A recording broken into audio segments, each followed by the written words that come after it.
Hola, buenos días compañeros y maestro Guillermo. Mi nombre es Axel Emanuel Suástegui y expondré el tema de glucólisis anaeróbica. Bueno, para iniciar, daré una breve explicación de qué es la glucólisis. ¿Qué es la glucólisis? La glucólisis es el primer paso en la degradación de la glucosa para extraer energía para el metabolismo celular. La glucólisis se compone de una fase que requiere energía seguida de una fase que la libera. Sin embargo, la glucosis anaeróbea no requiere de oxígeno, por lo que muchos organismos anaerobios, organismos que no utilizan oxígeno, también tienen esta vía. En la glucosis, una célula convierte la glucosa. Abro paréntesis aquí. La glucosa es el azúcar principal que se encuentra en la sangre. Esta proviene de los alimentos que se consumen y es nuestra principal fuente de energía. Ahora, prosigo. La glucosa es una molécula de 6 carbonos y en la glucólisis se divide en dos moléculas de 3 carbonos llamadas piruvatos. En estos dos piruvatos se liberan electrones que luego se combinan con una molécula llamada NAD+, para formar NADH y dos moléculas de trifosfato de adenosina, el ATP. La glucólisis es una vía metabólica ancestral, o sea que su evolución ocurrió hace mucho tiempo y se encuentra en la gran mayoría de los organismos vivos hoy en día. La glucólisis ocurre en el citosol de una célula y se puede dividir en dos fases principales.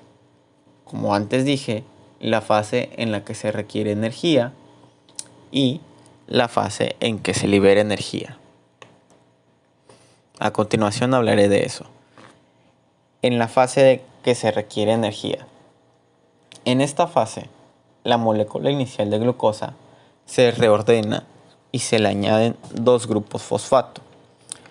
Los grupos fosfato causan inestabilidad en la molécula modificada, ahora llamada fructosa 1,6-bifosfato, lo que permite que se divida en dos mitades y forme dos azúcares fosfatados de 3 carbonos.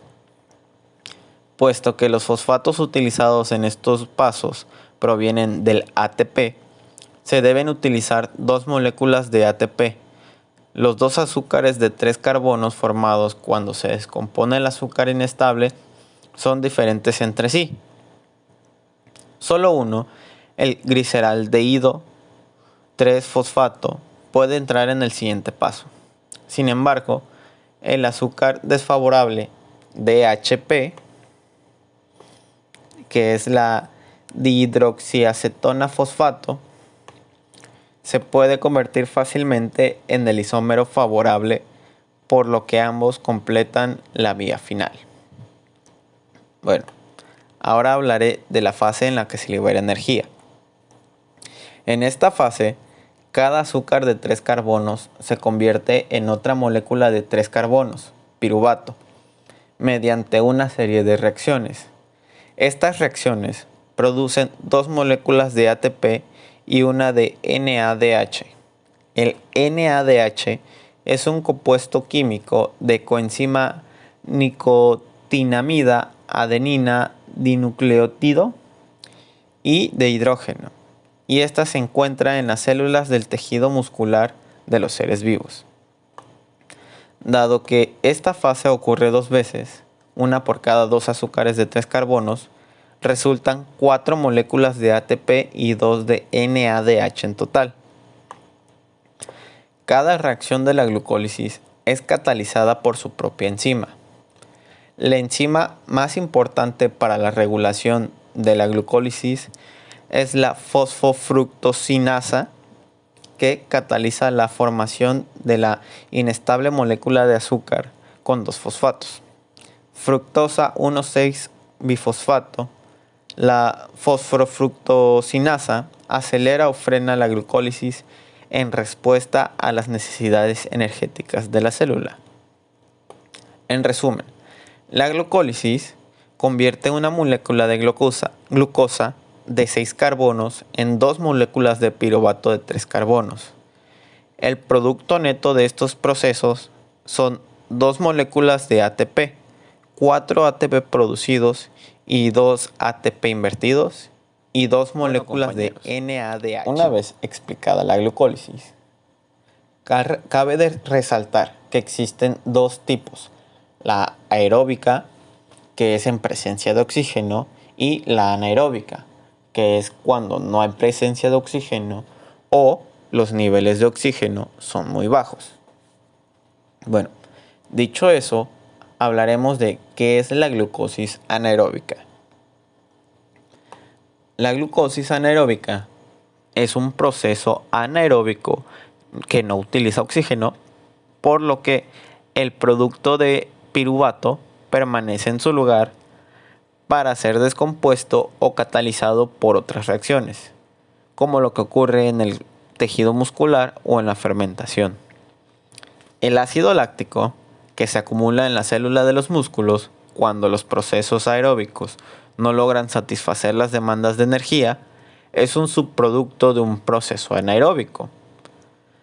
Tales degradaciones anaeróbicas proporcionan energía adicional, pero la acumulación de ácido láctico reduce la capacidad de una célula para procesar más los desechos. A gran escala, en, digamos, un cuerpo humano, esto conduce a la fatiga y el dolor muscular. Las células se recuperan al respirar más oxígeno y mediante la circulación de la sangre. Dichos estos procesos son los que ayudan a la eliminación del ácido láctico. Bueno, compañeros, a gran escala esto es lo que es la glucólisis anaeróbica. Ahora explicaré un poco a mi manera de qué es la glucosis anaeróbica. Es cuando el piruvato se convierte por la fermentación en lactato, que se convierte en el ácido láctico, causante del dolor muscular y la fatiga en los músculos después de un ejercicio intenso donde se ha presentado muy poca oxigenación. Un ejemplo claro es cuando en el levantamiento de pesas o en las pruebas de atletismo, donde se hace un esfuerzo considerable en un lapso muy corto de tiempo y la oxigenación es poca. Por último, platicaré un poco sobre la fermentación, que va de la mano con la glucólisis anaeróbica. Cabe resaltar que la glucosis anaeróbica no es propia del cuerpo humano y sus células, sino que hay bacterias y algunos seres vivos que la utilizan. Bueno, dicho esto, continuaré con la fermentación. La fermentación es otra vía anaeróbica, o sea que no requiere oxígeno, para degradar la glucosa. Esta se realiza en muchos tipos de células y organismos. En la fermentación, la única vía de extracción de energía es la glucólisis, con 1 o 2 reacciones extras al final. La fermentación y la respiración celular comienzan del mismo modo, con la glucólisis. Sin embargo, en la fermentación, el piruvato producido en la glucólisis no continúa su oxidación hacia el ciclo del ácido cítrico y no funciona la cadena de transporte de electrones. Dado que la cadena de transporte de electrones no es funcional, el NADH que se produce en la glucólisis no puede entregar ahí sus electrones para regresar a NAD+. Entonces, el propósito de las reacciones extras en la fermentación es regenerar el acarreador de electrones NAD+ a partir del NADH producido en la glucólisis. Las reacciones adicionales logran esto dejando que el NADH entregue sus electrones a una molécula orgánica, como el piruvato, el producto final de la glucólisis. Esta entrega permite que continúe la glucólisis al asegurar un suministro constante de NAD+. Bueno, son dos tipos de fermentaciones. Uno es la fermentación láctica y otro es la fermentación alcohólica. Hablaré un poco sobre estas dos. Empezaré con la fermentación láctica. En la fermentación láctica, el NADH transfiere sus electrones directamente al piruvato y se obtiene el lactato como producto de degradación. El lactato, que es la forma desprotonada del ácido láctico, le da el paso a su nombre.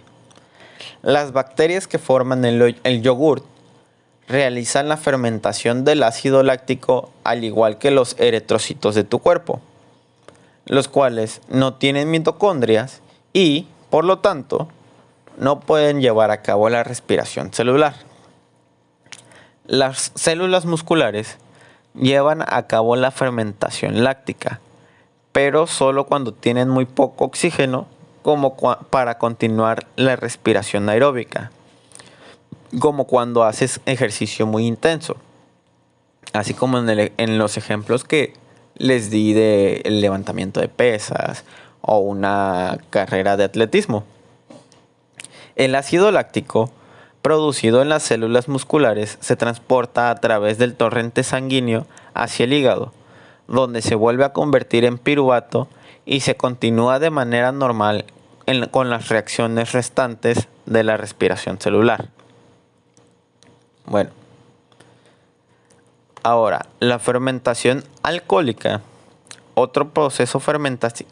es otro proceso fermentativo muy conocido en el cual el NADH dona sus electrones a un derivado del piruvato y produce etanol como producto final. Para obtener etanol a partir del piruvato se usan dos pasos.